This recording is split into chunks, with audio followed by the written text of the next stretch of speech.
racing. Looks like Ryan Hum all the way from, where was he? Third row. I think he may have the lead going down into turn one. Rider there on turn four. Not sure who that rider was on row four, but looks like they may have stalled on the pit lane, but Ryan Hum was first for a little bit, but Jeanette Ball able to claw back the lead there on the entry to turn three.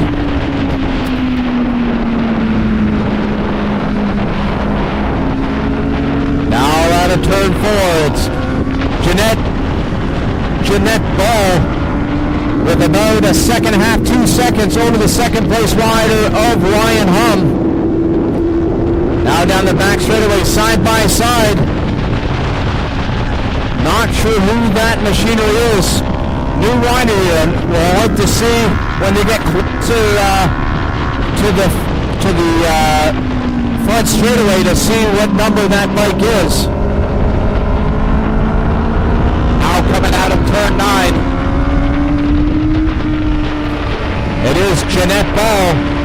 Oh, a rider in second, run a little bit wide.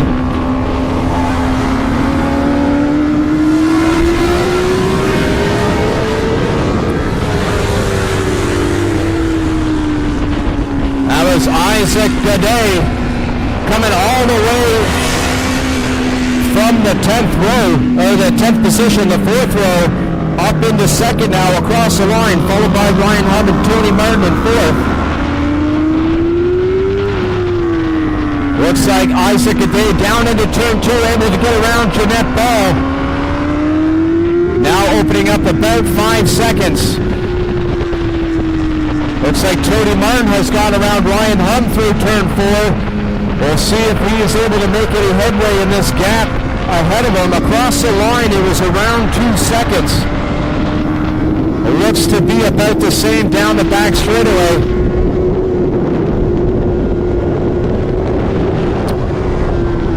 In 5th is Jim Marlowe, but side by side with Pat Patterson.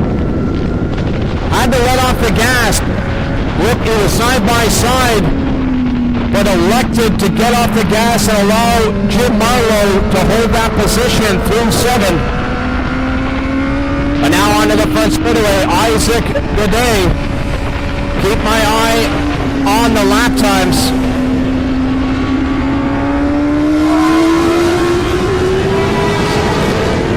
Isaac Gaudet with a 120.9.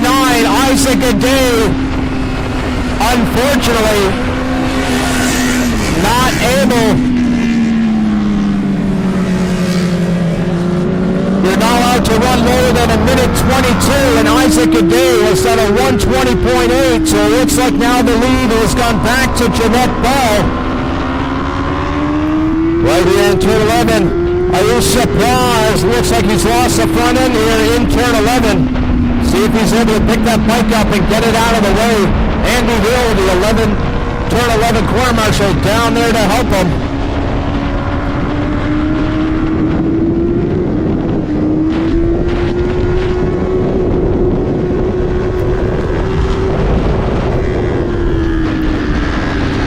Now the double wave flag in turn 9. That's to let the riders know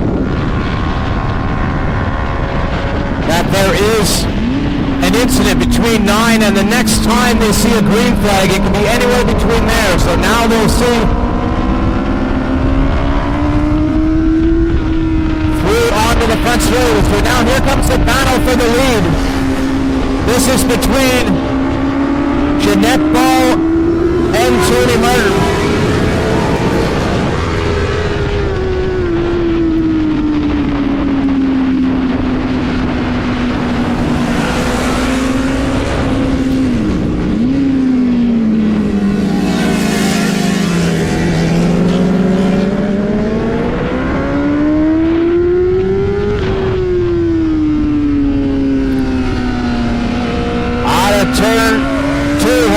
Turn 3, battle for the lead. Jeanette Ball, one bike length ahead of Tony Martin. Now out of 4 over the top of 5. That's another 3, I believe, against the 250. I get a thumbs up down there on the paddock and Tony's on the 250. So she was able to open up a couple of bike lengths down the back straightaway. Tony Martin has been on an R3, but has elected to allow William Martin, his son, as Tony Martin from way back has let off the brake. He's taken a lesson from Darcy George from yesterday, and now has found the lead coming onto the front straightaway. Tony Martin.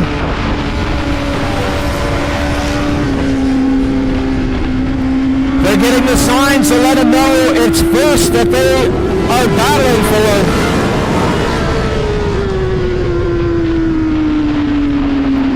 Pat Patterson able to find his way around Ryan Hum, moves into the third place. Fourth for Ryan Hum, fifth for Jim Marlowe.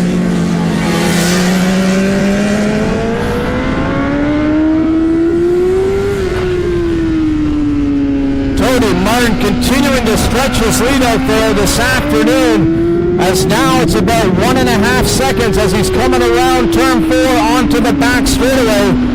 We'll see what happens here with his lap times. He did it 1:23.3.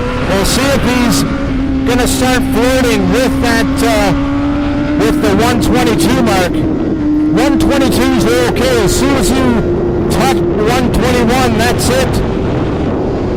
We're disqualified, so we'll wait and see here as he makes his way through turn 9, about 1.5 seconds ahead of Jeanette Ball.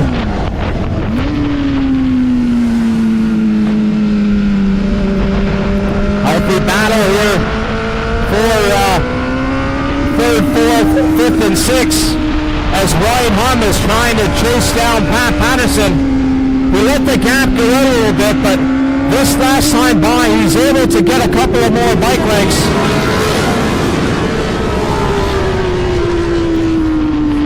Oh, Tony Martin has done a 1:21.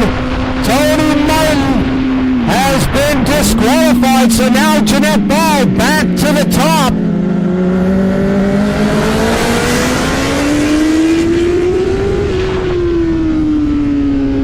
So what that means now is there's a battle for 2nd and 3rd between Pat Patterson and Ryan Hum, as well for 3rd. So 4th and 5th between Jim Barlow and Oleg Kavisha, as those bikes now head down the back straightaway.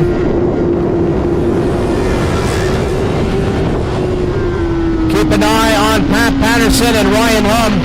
Pat Patterson has the horsepower advantage, but Ryan Hum is showing more corner speed there on that Kawasaki 400. Now into turn 9, only a bike length down the back straightaway. It was 5 or 6 bike lengths. So now Ryan Hum right on the back of Pat Patterson. As the riders, the last lap flag.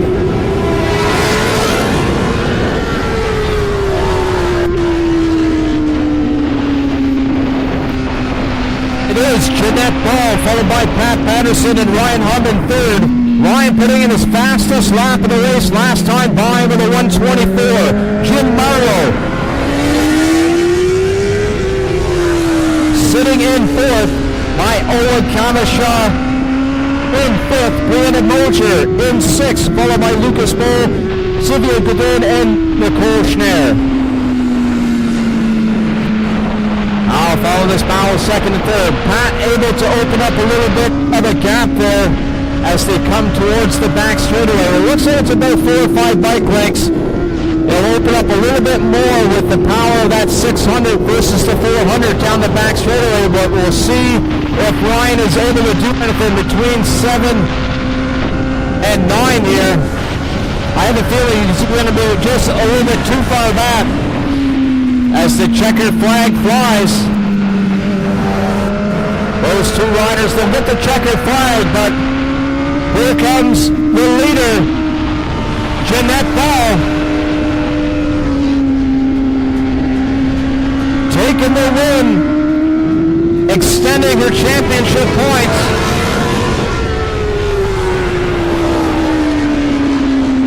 followed by Pat Patterson and Ryan Hung. Jim Marlowe in fourth, followed by Owen Kavishaw in fifth.